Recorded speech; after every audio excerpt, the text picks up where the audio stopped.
Très bonne réaction. On voit que c'est quelqu'un qui a eu une bonne analyse de la situation. On voit qu'il y a un problème de filière et qu'il en est conscient. Maintenant, voir un petit peu comment est-ce qu'il va résoudre tous ces problèmes d'acteurs. Entre autres, les gros distributeurs ou les personnes qui gagnent pas mal d'argent autour de nous. Maintenant, voilà. On est content d'avoir une personne comme lui qui a vu ces problèmes-là, quoi.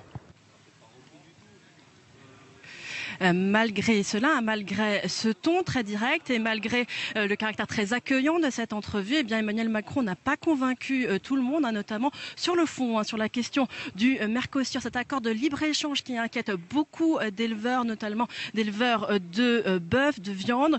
Beaucoup d'agriculteurs, on le sait, ont manifesté hier pour dire leur opposition. Et bien tout à l'heure, on a pu également entendre un éleveur de vaches, un producteur de lait et de fromage qui nous a confié que là-dessus, il n'était pas du tout convaincu.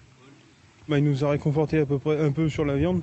Nous, ce qui nous inquiétait le plus, moi personnellement, c'était la qualité de la viande qui allait être importée.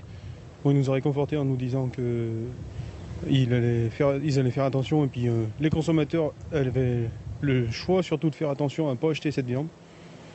Et donc voilà, maintenant, on espère. Enfin, certaines autres personnes que nous avons pu interroger ont estimé que le discours d'Emmanuel Macron bien restait de belles paroles et que eux continuent à attendre les actes. Certains nous ont confié leurs difficultés personnelles, nous disant notamment qu'ils avaient pu constater la dégradation de leurs conditions d'une génération à l'autre d'agriculteurs. Écoutez. Tout ce qu'on entend aux infos, tout ce qu'il dit, faut que ça réagisse. Faut que ça réagisse. Voilà, les coûts de production ont augmenté. On reprend il y a 30 ans. Mes parents exploitaient, ils vendaient de la viande, ils vendaient du lait. Ils vendaient le même prix que cette année, qu'en 2018. 30 ans. Sauf que les coûts de production étaient 5-6 fois moins élevés.